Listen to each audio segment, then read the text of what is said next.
Hello students, I am Sudeep Sahan और आज हम स्टार्ट करने वाले 11th क्लास बायोलॉजी का फर्स्ट टॉपिक एनिमल टेक्सोनोमी से।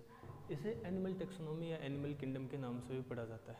फर्स्ट ऑफ ऑल बात करते हैं कि टेक्सोनोमी या किंगडम इस चैप्टर में हम लोग पढ़ेंगे क्या।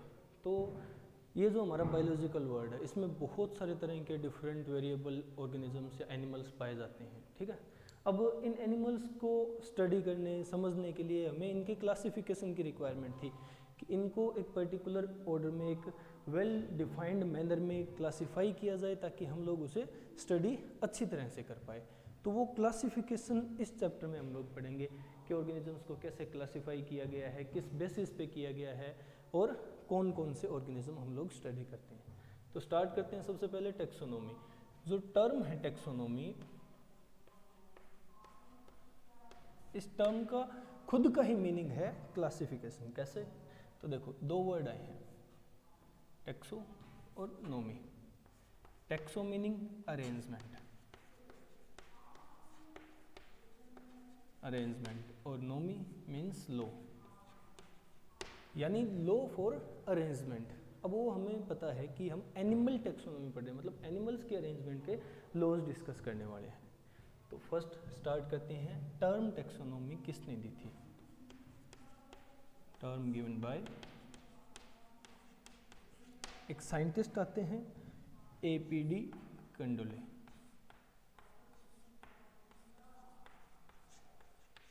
एपीडी कंडोले ने टर्म टेक्सोनोमी इंट्रोड्यूस की थी। फिर ये एक ब्रांच है बायोलॉजी की, स्पेसिफिक ब्रांच है, तो इस ब्रांच का कोई ना कोई फादर भी होगा। तो टेक्सोनोमी का फादर है, father of taxonomy Aristotle. Sir Aristotle, अरस्तु जिन्हें हम लोग जानते हैं हिंदी में, उन्हें टेक्सोनोमी का फादर कहा जाता है। यानी टेक्सोनोमी या क्लासिफिकेशन की स्टार्टिंग इस इंसान ने की थी। क्लियर? अब ये स्टार्टिंग फेज मानते हैं हम लोग, जहाँ से हम थोड़ा बहुत जानना शुरू हुए थे। इसके बाद टेक्सोनोमी आगे और ज़्यादा डिटेल में जाती रही, क्लासिफिकेशन और ज़्यादा बेटर होती रही, और इस बेटर क्लासिफिकेशंस को हम मॉडर्न टेक्सोनोमी के नाम से पढ़ते हैं, जो हम आज इस टाइम पढ़ रहे हैं करंट में। तो इस मॉडर्न टेक्सोनोमी के father of modern taxonomy, father of modern taxonomy, father of modern taxonomy है sir Carolus Linnaeus. Carolus Linnaeus, जिन्हें हम लोग फादर ऑफ बाइनोमियल नोमेनक्लेचर के नाम से भी जानते हैं। इन्हें फादर ऑफ बाइनोमियल नोमेनक्लेचर के नाम से भी जानते हैं।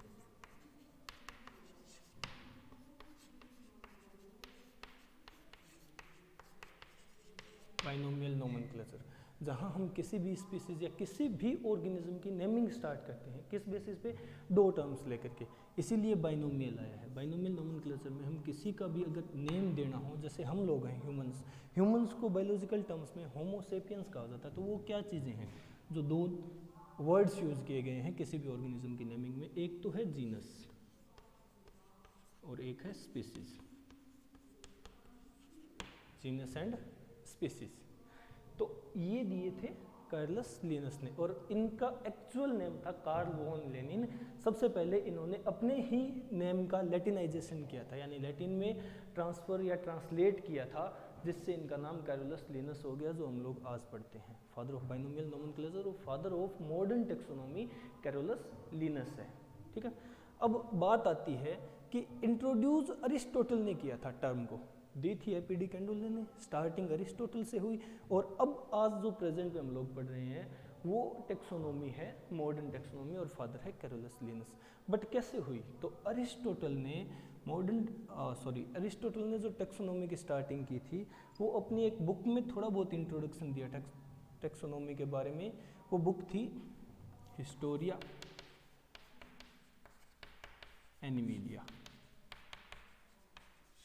हिस्टोरिया एनिमेलिया इनकी बुक थी, जिसमें इन्होंने सबसे पहले टेक्सोनोमी इंट्रोड्यूस की थी, यानी एनिमल किंगडम के बारे में बताना स्टार्ट किया था। इसी तरह कैरोलस लिनस ने कैसे इंट्रोडक्शन दिया अपनी लैंग्वेज में या अपने हिसाब से, तो कैरोलस लिनस ने जो बुक लिखी वो थी सिस्टेमा नेचुरी। सिस्टेमा नेचुरी ये बुक कैरोलस लिनस ने लिखी थी, जिसमें इन्होंने टेक्सोनोमी को अपने हिसाब से डिफाइन किया।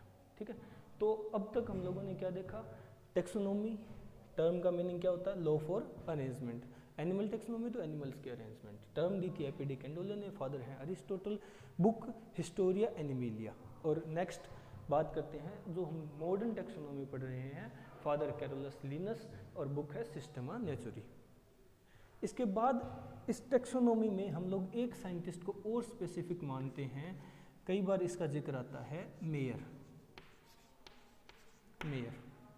मेयर वो साइंटिस्ट थे जिन्होंने स्पीसीज को इंट्रोड्यूस करवाया था। टर्म स्पीसीज बोल दो या फिर स्पीसीज के बारे में जिसने डेफिनेशन दी, जिसने स्पीसीज को डिफाइन किया, वो साइंटिस्ट मेयर थे। क्लियर है, मेयर को हम लोग इस 20th सेंचुरी का डार्विन मानते हैं। रीज़न ये है कि डार्विन नाम के एक साइंटिस्ट थे, ठीक है, फ्रांसिस डार्विन, जिन्होंने 19th सेंचुरी में काफ़ी वैल्यूएबल डिस्कवरीज की थी, काफ़ी वैल्यूएबल थ्योरीज और पोस्टुलेट्स कैरी फॉरवर्ड किए थे। वैसे ही एक तरह से हिस्सेदारी या भागीदारी मेयर ने अदा की है 20th सेंचुरी में। ठीक है, तो इसको हम लोग डार्विन बोलते हैं, डार्विन ऑफ 20th सेंचुरी। और किया क्या था इन्होंने स्पीसीज को डिफाइन किया था।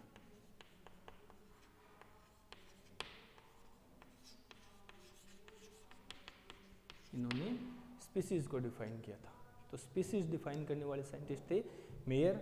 इन्हें 20th सेंचुरी का डार्विन कहा जाता है। क्लियर है, अब आगे चलते हैं, एक्चुअल में टेक्सोनोमी की स्टार्टिंग करते हैं। ये जस्ट इंट्रोडक्शन था, यहाँ से हम लोग क्लासिफिकेशन की स्टार्टिंग करने वाले हैं।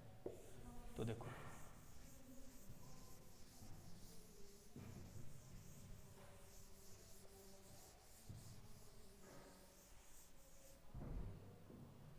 क्लासिफिकेशन के लिए हम लोग कुछ बेसिस लेंगे। ठीक है, क्लासिफिकेशन के लिए कुछ बेसिस डिस्कस करेंगे, उन्हीं बेसिस के अकॉर्डिंग हम एनिमल्स को क्लासिफाई करेंगे। But first of all, animals हैं कितने या कौन कौन से ऑर्गेनिजम्स को हम लोग एनिमल्स में इंक्लूड करते हैं, वो कौन से हैं, ये हमें पता चलता है बायोलॉजिकल क्लासिफिकेशन के चैप्टर जो हम लोगों ने इसी क्लास में पढ़ा है। बायोलॉजिकल क्लासिफिकेशन में एक साइंटिस्ट आए हैं sir R H. Whittaker. R H. Whittaker ने पूरे के पूरे बायोलॉजिकल वर्ल्ड को 5 किंगडम्स में क्लासिफाई कर दिया।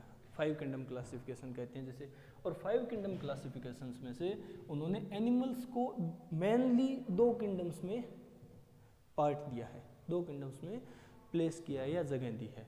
कैसे, कौन कौन से वो 2 किंगडम हैं, तो एक है किंगडम प्रोटिस्टा,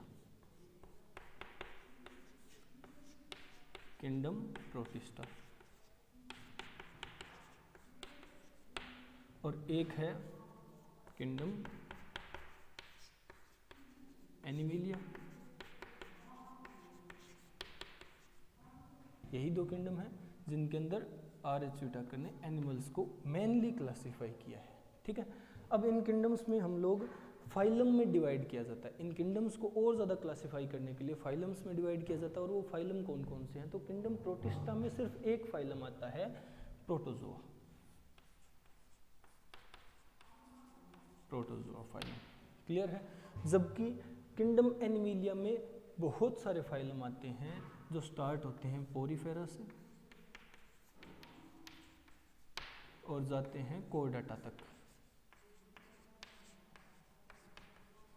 तुम लोग जानते भी हो, Porifera, Coelenterata, Ctenophora, Platyhelminthes, Aschelminthes, Annelida, Arthropoda, Mollusca, Echinodermata, Hemichordata और कोर्डाटा। हाँ, थोड़े से ज़्यादा हो गए हैं बट सभी डिस्कस करने लायक हैं और सभी को अलग अलग सेपरेट डिस्कस भी करेंगे हम लोग।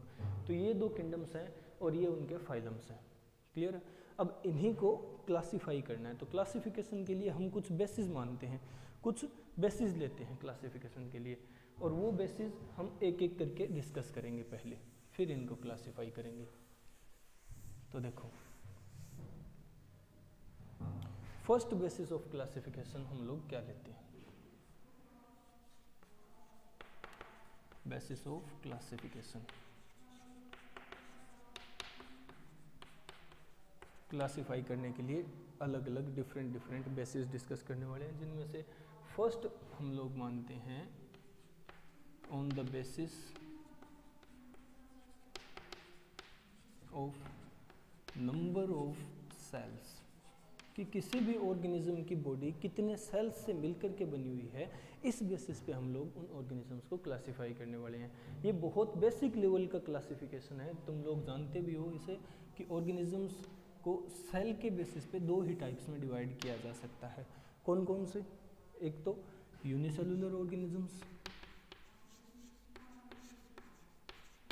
और सेकंड मल्टीसेलुलर।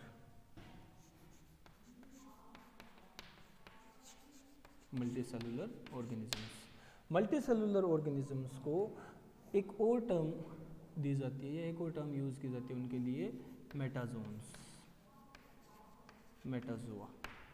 क्लियर? तो कौन कौन से ऑर्गेनिज्म यूनिसेलुलर या मल्टीसेलुलर ऑर्गेनिजम्स की कैटेगरी में आते हैं? तो देखो, first of all, unicellular organisms होते कौन से ऑर्गेनिजम्स हैं? जिनकी बॉडी सिंगल सेल की है। तो मैं लिखूंगा सिंगल सेल्ड बॉडी, पूरी की पूरी बॉडी एक ही सेल की बनी हुई है। क्लियर? और मल्टीसेलुलर में लिखूंगा body composed of more than one cell. एक से ज़्यादा कितने भी सेल हो सकते हैं, सारे मल्टी में ही काउंट किए जाएंगे, तो body composed of more than one cell, वो मल्टीसेलुलर ऑर्गेनिज्म। अब अगर इसको और ज़्यादा डिफाइन किया जाए तो एक पॉइंट और स्टडी किया जाता है कि यूनिसेलुलर ऑर्गेनिजम्स में पूरी की पूरी बॉडी एक सिंगल सेल की बनी हुई है। ठीक है? अब सिंगल सेल है और फंक्शन, एक ऑर्गेनिज्म की जब बॉडी ही पूरी सिंगल सेल की है और उसके अलग अलग फंक्शंस कैसे परफॉर्म किए जाएंगे, तो हर फंक्शन परफॉर्म इसी एक सेल को करना है, कोई अलग से कोई पार्ट है ही नहीं इसके अंदर, सिर्फ एक सिंगल सेल है और उसी को सारे फंक्शंस परफॉर्म करने हैं। तो मैं कहूँगा यहाँ पर डिवीज़न जो है ना, division of labour, division of labour का मतलब है अलग अलग फंक्शंस परफॉर्म करने की जो कैपेसिटी होती है वो एब्सेंट होती है। मतलब फंक्शंस तो परफॉर्म होंगे सारे, हर तरह के फंक्शन परफॉर्म होंगे जो एक लिविंग ऑर्गेनिज्म करता है, क्योंकि आफ्टर ऑल है तो लिविंग ही, बट कोई सेपरेट पार्ट नहीं होगा, वही एक सेल हर फंक्शन परफॉर्म करेगा, वही लोकोमोशन में हेल्प करेगा या लोकोमोशन करेगा, वही इंजेशन, वही एक्सक्रीशन, वही रेस्पिरेशन, हर एक फंक्शन जो लिविंग ऑर्गेनिज्म का होता है, ग्रोथ, डिवीजन, सारा का सारा फंक्शन वही एक सेल करेगा, क्योंकि बॉडी पूरी की पूरी एक ही सेल की बनी हुई है। इसलिए मैं कहता हूँ कि डिवीज़न ऑफ लेबर एब्सेंट होता है इसके अंदर। ठीक है? जबकि मल्टीसेलुलर ऑर्गेनिज्म में सेल काफ़ी सारे हैं, तो हर सेल्स को अपना एक फंक्शन मिल गया, या हर सेल के ग्रुप को अपना एक फंक्शन मिल गया, जैसे हम लोग टिश्यू में डिस्कस करते हैं। तो यहाँ डिवीज़न ऑफ लेबर प्रेजेंट है, डिवीज़न ऑफ लेबर प्रेजेंट है। अब इन सारे फाइलम्स में जो हम लोगों ने अभी डिस्कस किए, प्रोटोजोआ, पोरीफेरा से लेकर के कोर्डेटा तक, इन सब फाइलम्स में कौन से ऑर्गेनिज्म यूनिसेलुलर है और कौन से मल्टीसेलुलर है, तो वो हम एग्जाम्पल के बेसिस पे देखेंगे। यूनिसेलुलर ऑर्गेनिजम्स में एग्जाम्पल अगर बात करूं तो वो आते हैं प्रोटोजोन्स, यानी प्रोटोजोआ फाइलम। ठीक है? प्रोटोजोआ फाइलम के जितने भी मेंबर होंगे सारे सिंगल सेल्ड ऑर्गेनिजम्स होंगे। क्लियर है? और इससे आगे मल्टीसेलुलर ऑर्गेनिज्म में एग्जाम्पल के तौर पे डिस्कस करने वाले हम लोग, जो बच गए वो सारे, जैसे पोरीफेरा से लेकर के कोर्डेटा तक, पोरीफेरा से लेकर के कोर्डेटा तक सारे के सारे ऑर्गेनिजम्स मल्टीसेलुलर हैं। क्लियर है? यानी इनकी बॉडी एक या एक से ज़्यादा सेल से मिलकर के बनी हुई है। ये है first basis of classification, on the basis of number of cells. Clear है? नोट डाउन कर लो। अब आगे चलते हैं और second basis of classification. Second basis of classification हम लोग जो डिस्कस करने वाले हैं वो है कि ये जो मल्टी सेलुलर या सिंगल सेलुलर बॉडी है इसके अंदर एग्रीगेशन, सेलुलर एग्रीगेशन कैसी पाई जाती है, ठीक है, ऑन द बेसिस ऑफ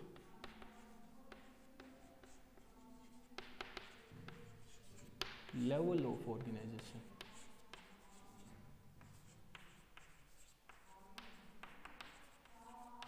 यानी सेल्स जो ऑर्गेनाइज होते हैं, ठीक है, एग्रीगेट मैनर में फंक्शन करने के लिए एक पर्टिकुलर स्ट्रक्चर या कोई एक पर्टिकुलर, जैसे हम कहें कि कोई फंक्शन परफॉर्म करना, उसके लिए एक पर्टिकुलर स्ट्रक्चर एक्वायर करें, ठीक है, वो लेवल ऑफ ऑर्गेनाइजेशन कैसा होगा इनके अंदर, तो उस बेसिस पे देखने वाले हैं।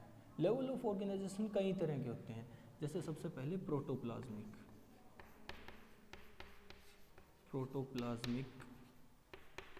Level of organisation. इससे थोड़ा सा डेवलप होता है cellular level of organization. Cellular level के बाद आता है जहाँ सेल्स एग्रीगेट होकर के टिश्यू बना देते हैं, तो टिश्यू लेवल ऑफ ऑर्गेनाइजेशन। फिर टिश्यू एग्रीगेट होके एक ऑर्गेनाइज्ड ऑर्गन बना देंगे, तो ऑर्गन लेवल ऑफ ऑर्गेनाइजेशन। और जब ऑर्गन्स एग्रीगेट होते हैं तो बनता है ऑर्गन सिस्टम, तो organ system level of organization. तो टोटल ये है level of organisation.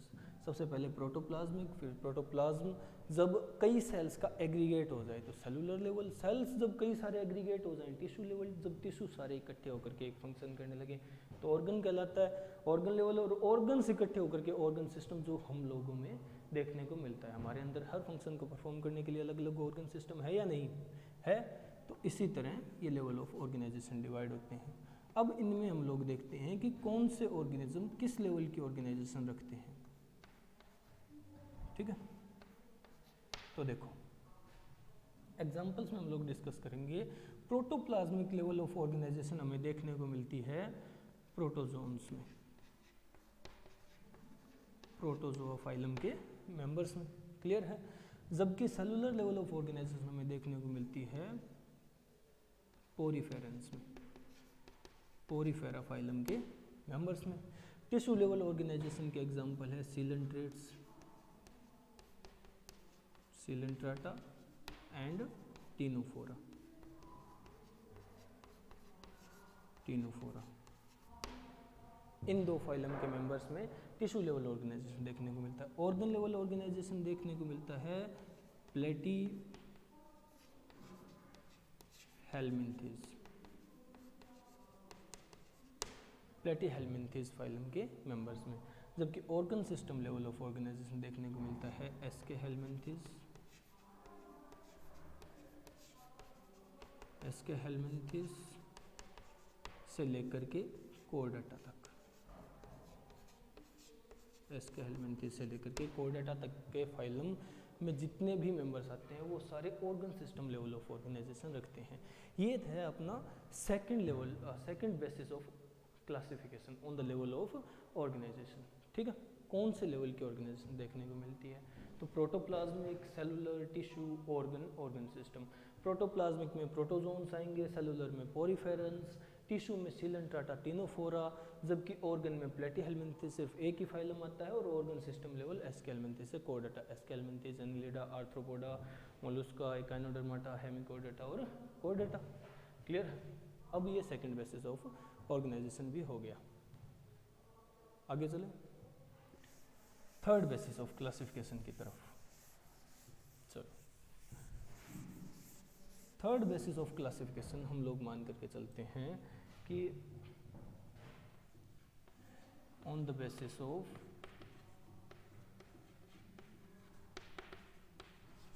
Germinal layers,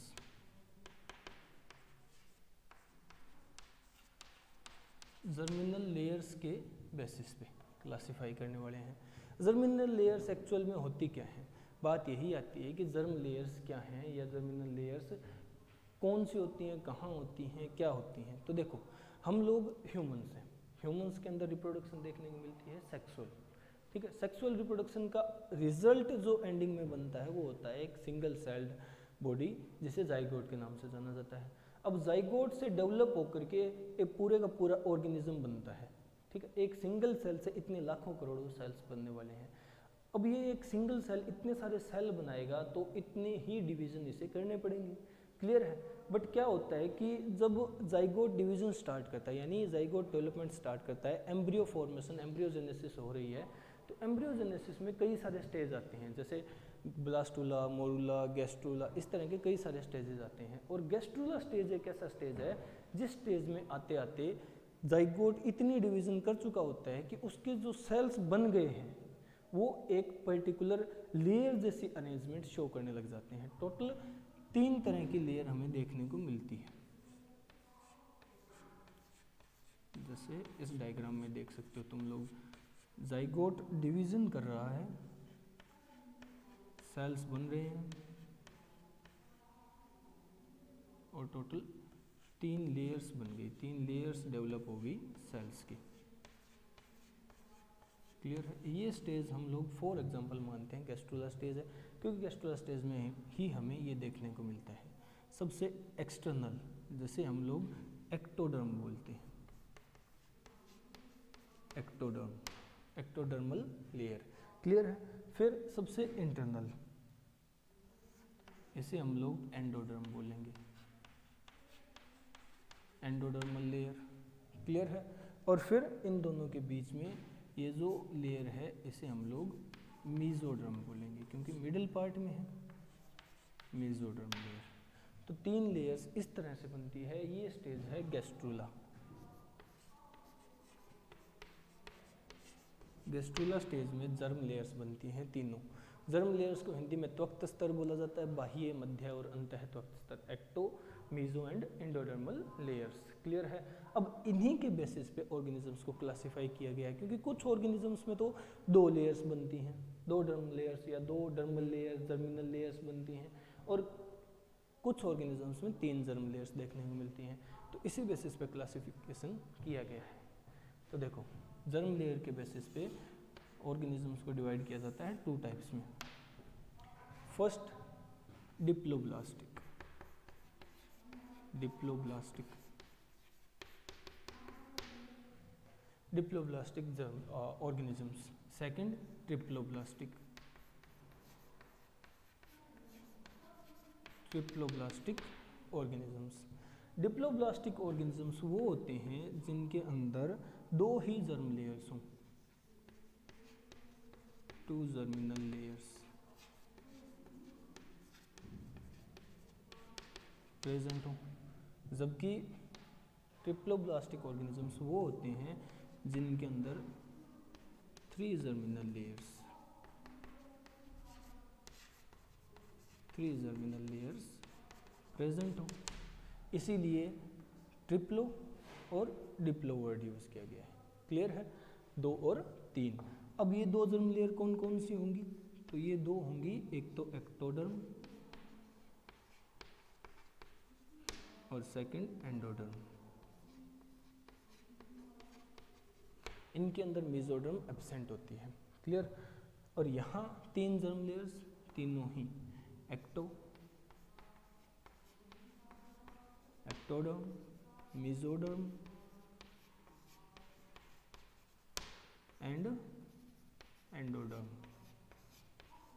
तीनों जर्म लेयर्स, क्लियर है। तो इस तरह से ऑर्गेनिजम्स को क्लासिफाई किया गया है। अब एग्जांपल्स की बात करते हैं कि किन ऑर्गेनिजम्स में 2 जर्म लेयर्स और किन ऑर्गेनिजम्स में 3 जर्म लेयर्स देखने को मिलती है। तो डिप्लोब्लास्टिक ऑर्गेनिजम्स के जब एग्जांपल्स डिस्कस करने वाले हैं हम लोग, तो डिप्लोब्लास्टिक ऑर्गेनिजम्स होते हैं पोरीफेरम्स, यानी पोरीफेरा फाइलम के member, सिलिंड्रेटा,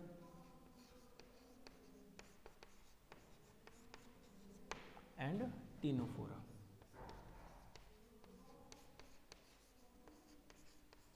Porifera, Coelenterata and Ctenophora. इन तीनों फाइलम के जितने भी मेंबर्स होंगे ना, वो सारे के सारे डिप्लोब्लास्टिक ऑर्गेनिजम्स होंगे, यानी उनके अंदर दो ही जर्म लेयर होगी, एक्टो एंड एंडो। क्लियर है?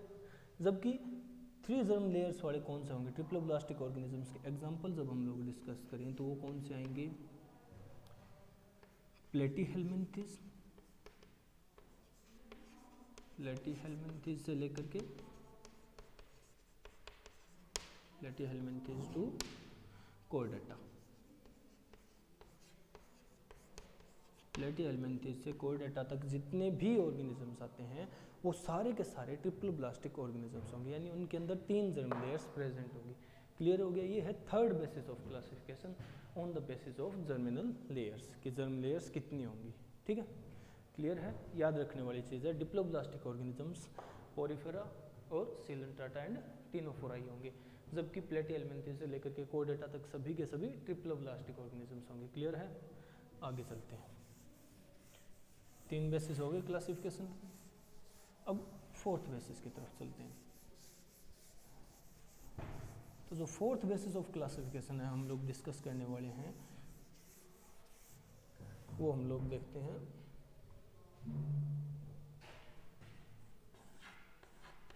On the basis of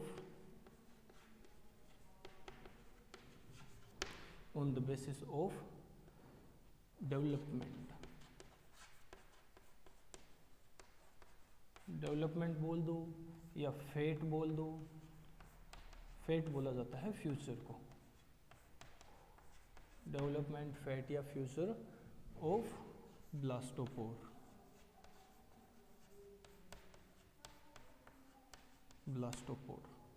blastopore की डेवलपमेंट या ब्लास्टोपोर के फ्यूचर या ब्लास्टोपोर के फैट के बेसिस पे हम लोग 4th basis of classification discuss करने वाले हैं कि ब्लास्टोपोर का होगा क्या आगे जा करके। पहले तो ये देखो ब्लास्टोपोर होता क्या है, तो वही एक स्टेज हम डिस्कस करेंगे एम्ब्रियोजेनेसिस की, गैस्ट्रूला स्टेज। गैस्ट्रूला स्टेज में क्या होता है, बॉडी ऐसी हो जाती है या फिर जाइगोट की डेवलपमेंट होते होते ऐसी स्ट्रक्चर बनती है,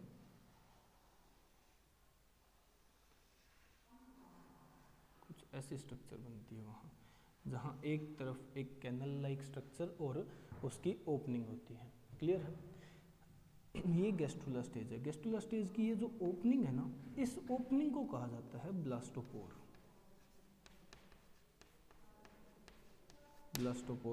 जबकि ये जो कैनल लाइक स्ट्रक्चर है जिसकी ओपनिंग ब्लास्टोपोर है, इस कैनल लाइक स्ट्रक्चर को कहा जाता है आर्केंट्रोन।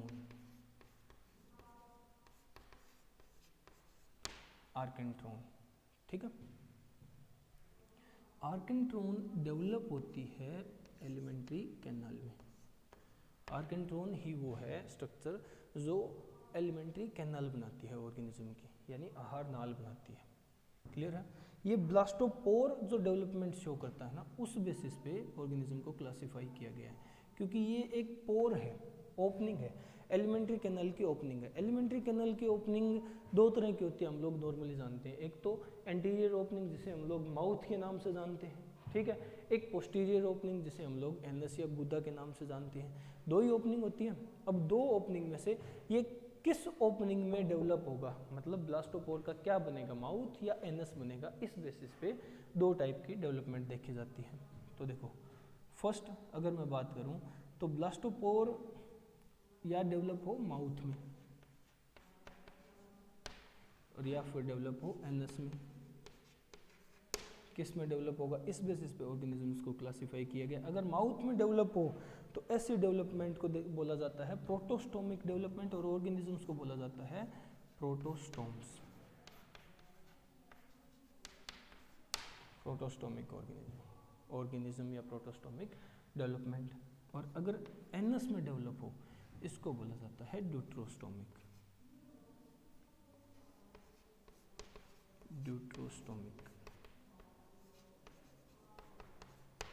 डेवलपमेंट। क्लियर है? प्रोटोस्टोमिक ऑर्गेनिजम्स या प्रोटोस्टोमिक डेवलपमेंट किन ऑर्गेनिजम्स में देखने को मिलेगी हमें, तो प्रोटोस्टोमिक डेवलपमेंट हमें देखने को मिलती है, बेसिकली हम लोग मानते हैं कि एनिलिडा, आर्थ्रोपोडा और मोलस्का जो फाइलम है उनके मेंबर्स प्रोटोस्टोम्स होते हैं। क्लियर है। बट कई जगह कई बुक्स ये भी बताती है कि प्लेटिहेल्मिन्थेस और एस्केहेल्मिन्थेस भी प्रोटोस्टोम्स में आते हैं, जबकि उनके अंदर कंप्लीट डेवलपमेंट हमें देखने को नहीं मिली थी एलिमेंट्री कैनाल की। फिर भी हम लोग मान लेते हैं कि कुछ परसेंटेज या रूडिमेंट्री एलिमेंट्री कैनाल उनके अंदर आ गई थी। अगर ये बेसिस मान के चलें कि रूडिमेंट्री एलिमेंट्री कैनाल उनके अंदर है, यानी प्रिमिटिव टाइप की एलिमेंट्री कैनाल उनके अंदर है, तो वो भी प्रोटोस्टोम्स होंगे, ठीक है। नहीं तो हम प्रोटोस्टोम्स मानते हैं सिर्फ एनिलिडा, आर्थ्रोपोडा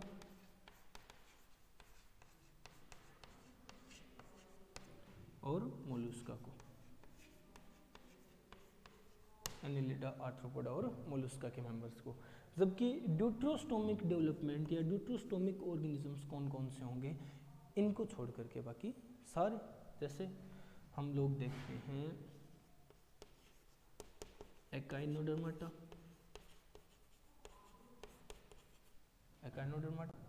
हेमिकोडर्टा,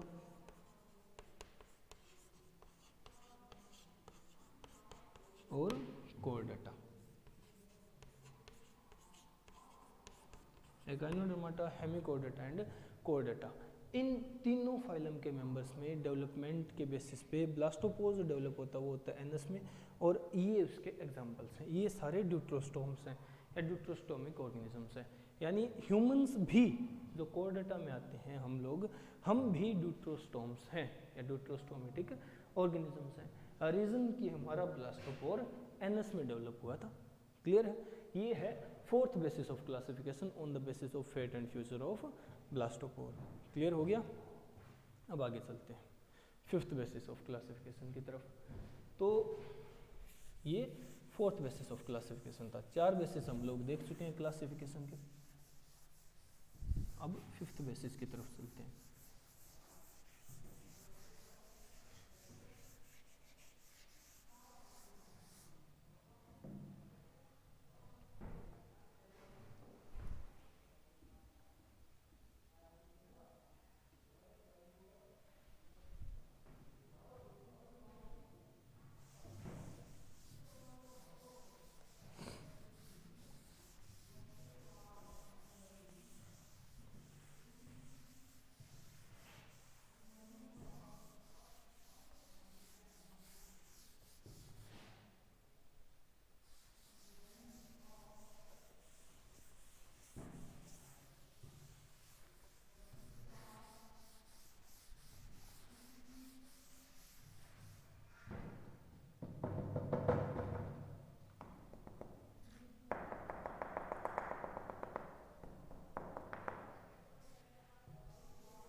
तो जो फिफ्थ बेसिस ऑफ क्लासिफिकेशन हम लोग देखने वाले हैं, वो फिफ्थ बेसिस ऑफ क्लासिफिकेशन हम लोग लेते हैं on the basis of symmetry, on the basis of symmetry, कि ऑर्गेनिज्म की सिमेट्री कैसी है। इस बेसिस पे सिमेट्री होती क्या है एक्चुअल में, पहले तो ये डिस्कस कर लेते हैं। सिमेट्री होती है कि ऑर्गेनिज्म की बॉडी को, कोई भी ऑर्गेनिज्म मान लो फॉर एग्जांपल कोई भी, यानी हम ह्यूमंस ही लेकर के चलो, कि ऐसा कोई प्लेन जो हमारी बॉडी को 2 पार्ट्स में डिवाइड कर दे, जिसमें हमारी बॉडी का हर एक ऑर्गन का हाफ पार्ट आ जाए, यानी पूरी की पूरी बॉडी को 2 हाफ पार्ट्स में डिवाइड कर दे। अगर मैं कहूँ तो हमारी बॉडी के बेसिस पे हम अगर एग्जांपल ह्यूमंस को मान करके चलें तो हमारे अंदर सिर्फ एक ही प्लान है, ये जो लॉन्गिट्यूडनल प्लेन है, इसी प्लेन से हम लोग पूरी बॉडी को 2 बराबर पार्ट्स में डिवाइड कर सकते हैं। एक हाथ एक पैर, एक हाथ एक पैर इस साइड आ जाएगा, एक आंख एक कान, इसी तरह पूरी की पूरी बॉडी हाफ डिवाइड हो जाएगी। क्लियर है। तो ऐसी कोई भी प्लेन हो जिससे किसी भी ऑर्गेनिज्म की बॉडी को बराबर हिस्सों में डिवाइड कर दिया जाए, चाहे वो बराबर हिस्से कितने भी हों, 2 हों, 4 हों, 10 हों, कितने भी बराबर पार्ट हों, इक्वल पार्ट हों, अगर डिवाइड कर सकता है ऐसा कोई प्लेन, तो उस ऑर्गेनिज्म को सिमेट्रिकल ऑर्गेनिज्म कहा जाएगा, यानी उसके अंदर सिमेट्री प्रेजेंट होगी। और जिनके अंदर नहीं हो सकता ऐसा, उन्हें एसिमेट्रिकल ऑर्गेनिज्म कहा जाता है। ठीक है, तो सिमेट्रिक एक्चुअल में होती है the body of an organism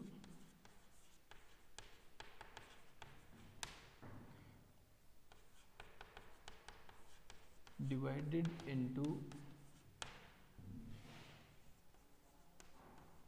equal halves by any plane। कोई भी प्लेन लेकर के ऑर्गेनिज्म की बॉडी को दो इक्वल हाउस में अगर डिवाइड कर दिया जाए तो उसे सिमेट्री कहेंगे हम लोग। ठीक है, उसे हम सिमेट्री कहेंगे उस ऑर्गेनिज्म की या उस ऑर्गेनिज्म की बॉडी की। क्लियर है? अब सिमेट्री के बेसिस पे ऑर्गेनिजम्स दो तरह के होते हैं।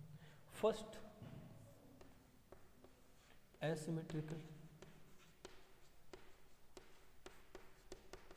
एसिमेट्रिकल ऑर्गेनिजम्स, और सेकंड सिमेट्रिकल, सिमेट्रिकल ऑर्गेनिजम्स। ठीक है, एसिमेट्रिकल जिनके अंदर सिमेट्री एब्सेंट हो तो उसके एग्जांपल्स याद रखने वाले हैं। एसिमेट्रिकल ऑर्गेनिजम्स के एग्जांपल्स में हम लोग डिस्कस करते हैं या आते हैं। फर्स्ट प्रोटोजोन्स यानी प्रोटोजोआ फाइलम के मेंबर, और सेकंड पोरीफेरंस, पोरीफेरा फाइलम के मेंबर। क्लियर है? समझ गए? और सिमेट्रिकल, सिमेट्रिकल अगर कोई भी ऑर्गेनिज्म सिमेट्री शो करता है तो दो तरह की सिमेट्री हो सकती है। दो तरह की सिमेट्री कैसे? एक तो हमारे ही केस में, जैसे हमारी पूरी जो बॉडी है अगर उसको दो इक्वल पार्ट्स में डिवाइड करना हो, इक्वल हाउस में डिवाइड करना हो, चाहे वो 2 हो 4 हो, कितने इक्वल हाउस बनाने हो, ठीक है, कितने ही इक्वल पार्ट करने हो, तो कितने किए जा सकते हैं अगर हम देखना चाहें तो प्लेन देखने पड़ेंगे इसके लिए। देखो फर्स्ट ये प्लेन है, इस प्लेन से हमारी पूरी बॉडी 2 इक्वल हाउस में डिवाइड हो सकती है? हो सकती है, बिल्कुल क्लियर है। अब ये प्लेन लेकर के चलो, क्या इस प्लेन में 2 इक्वल हाउस में डिवाइड हो सकती है हमारी बॉडी? नहीं हो सकती। रीज़न क्यों नहीं हो सकती? अगर इस तरह इस हाथ को 2 इक्वल हाउस में डिवाइड किया जाए तो थंब एक ही साइड आएगा, दूसरी साइड नहीं आ सकता। क्लियर है? तो सिमेट्री हुई नहीं। इक्वल बोला है मैंने, इक्वल। इस तरह डिवाइड किया गया तो जो फेशियल पार्ट है यानी हमारी आंखें हैं, नाक है, वो एक साइड आएंगी, पीछे वाली साइड तो नहीं आएंगी क्योंकि हमारी आंखें तो एक ही साइड है। ठीक है, तो इस बेसिस पे हम लोग देखते हैं कि ऑर्गेनिजम्स को डिवाइड करना हो, ऑर्गेनिज्म की बॉडी को अगर डिवाइड करना हो तो 2 पोर्शंस बच जाते हैं इसमें। पहला कि पूरे ऑर्गेनिज्म की बॉडी 2 इक्वल हाउस में डिवाइड हो जाए, सिर्फ एक प्लेन ऐसा कर सके, जैसा हमारे केस में होता है। सिंगल प्लेन एक ऐसा है लॉन्गिट्यूडिनल प्लेन जिससे बॉडी 2 इक्वल हाउस में डिवाइड हो सकता है, और कोई भी प्लेन नहीं है। क्लियर? समझ गए? और कुछ ऑर्गेनिजम्स ऐसे हैं जिनके अंदर या जिनकी बॉडी को हम जब प्लेन देखते हैं डिवाइड करने के लिए, तो चाहे 2 हो 4 हो 5 हो, कितने भी प्लेन हो, उनकी बॉडी हर प्लेन से इक्वल हाउस में डिवाइड होगी। इस बेसिस पे सिमेट्री 2 टाइप की हो जाती है मेनली। 2 टाइप कौन कौन सी? एक radial symmetry, radial symmetry, clear है, और एक bilateral symmetry, bilateral symmetry, radial and bilateral. तो देखो रेडियल सिमेट्री कैसी होती है, बाइलेटरल सिमेट्री कैसी होती है। अगर हम डायग्रामेटिक देखें तो रेडियल सिमेट्री में कोई भी ऑर्गेनिज्म की बॉडी लगभग इस टाइप की होगी। ठीक है, अब इस ऑर्गेनिज्म की बॉडी को चाहे कितने भी प्लेन लेकर के डिवाइड करना चाहो, तुम लोग 2 इक्वल हाउस में डिवाइड कर सकते हो।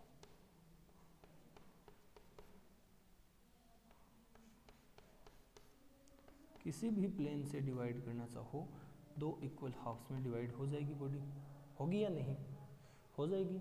जबकि बाइलेटरल सिमेट्री कैसी हो सकती है? बाइलेटरल सिमेट्री के लिए तुम लोग एग्जांपल मानो कि फॉर एग्जांपल ह्यूमन बॉडी है।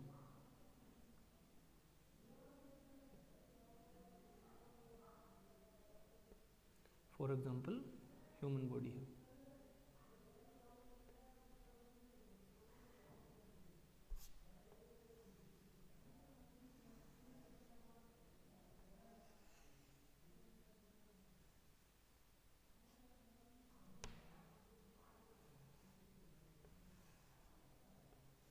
ये ह्यूमन कुछ अजीब सा ही है, म्यूटेंट टाइप है, डायग्राम बुक में अच्छी तरह देख लेना।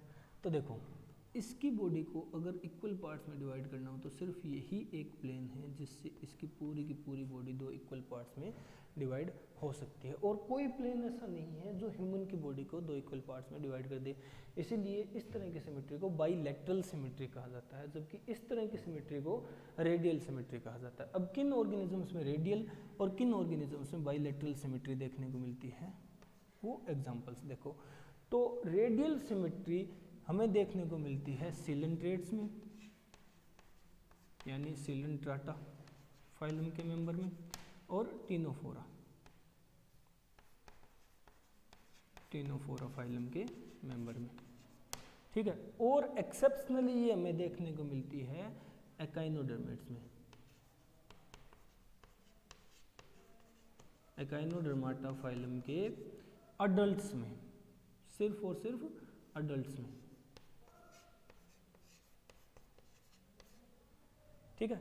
इसका रीज़न हम लोग डिस्कस करेंगे ऐसा क्यों देखने को मिलता है, बट ये एक फैक्ट है कि एकाइनोडर्मेटा फाइलम जो होता है उसके मेंबर्स में हमें रेडियल सिमेट्री देखने को मिलती है हमेशा, क्लियर है।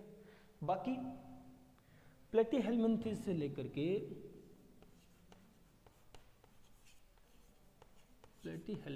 लेकर के कोर्डेटा तक जितने भी मेंबर्स आएंगे उन सब में हमें देखने को मिलेगा या देखने को मिलेगी बाइलेटरल सिमेट्री। तो हम लोग क्या हैं, कोऑर्डिनेट्स हैं, और कोऑर्डिनेट्स में सिमेट्री कैसी बताई मैंने, बाइलेटरल। तो यही सिमेट्री देखने को मिलती है, क्लियर है। तो सिमेट्री के बेसिस पे ऑर्गेनिजम्स को दो तरह से डिवाइड किया गया, एसिमेट्रिकल और सिमेट्रिकल, समझ गए। एसिमेट्रिकल जिनकी बॉडी डिवाइड हो ही नहीं सकती किसी भी प्लेन से, यानी इनकी इर्रेगुलर बॉडी होती है। अगर एसिमेट्रिकल ऑर्गेनिजम्स की बात करूँ तो कोई रेगुलरिटी नहीं होती इनकी बॉडी में, इरेगुलर बॉडी है।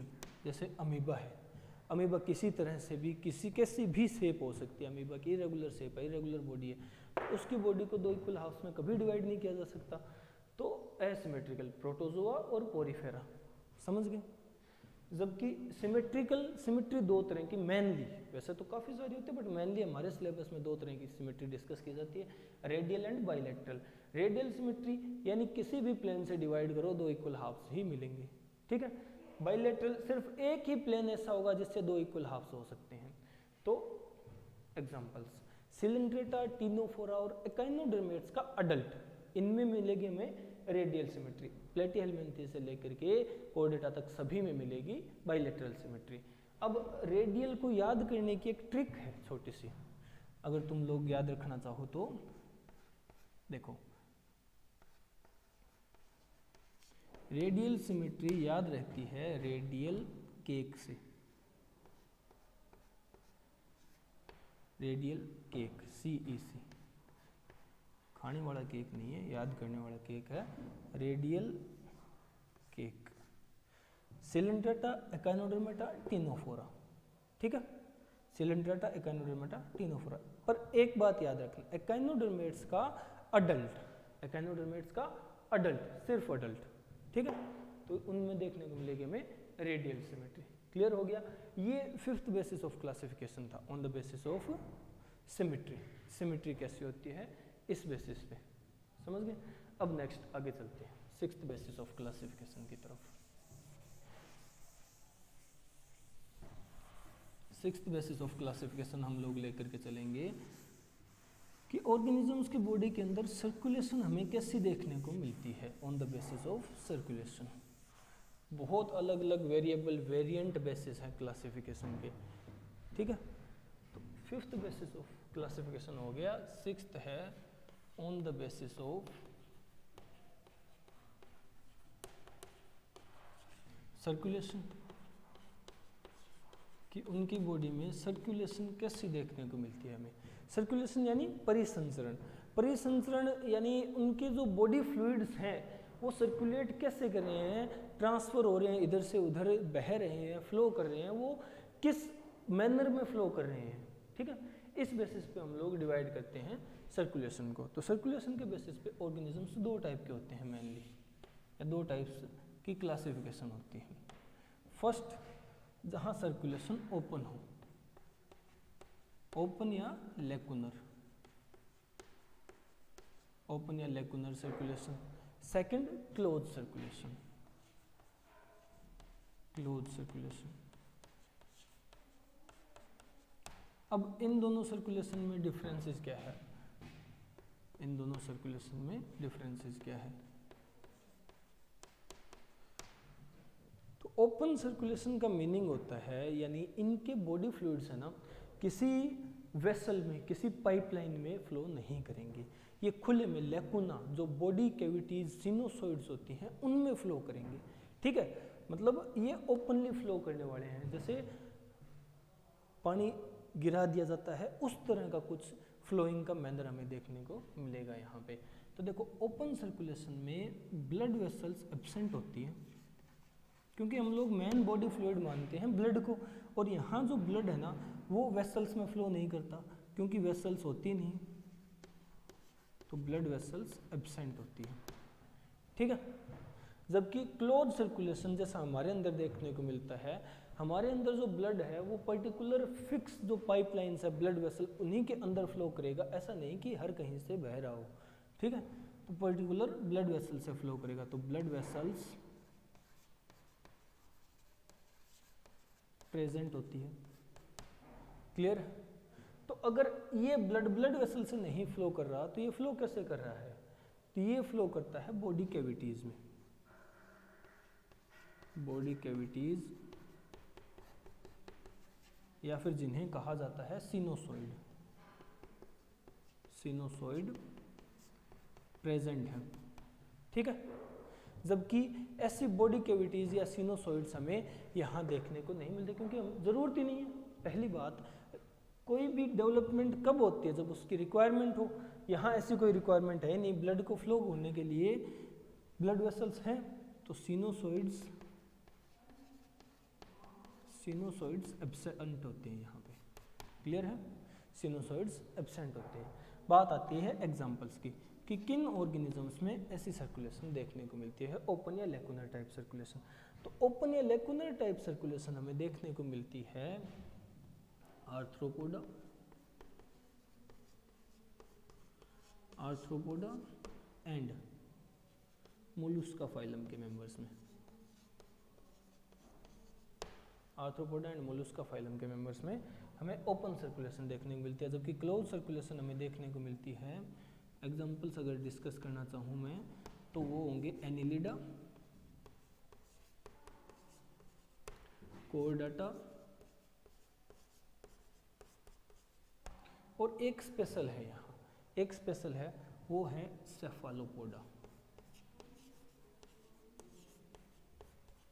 सेफालोपोडा।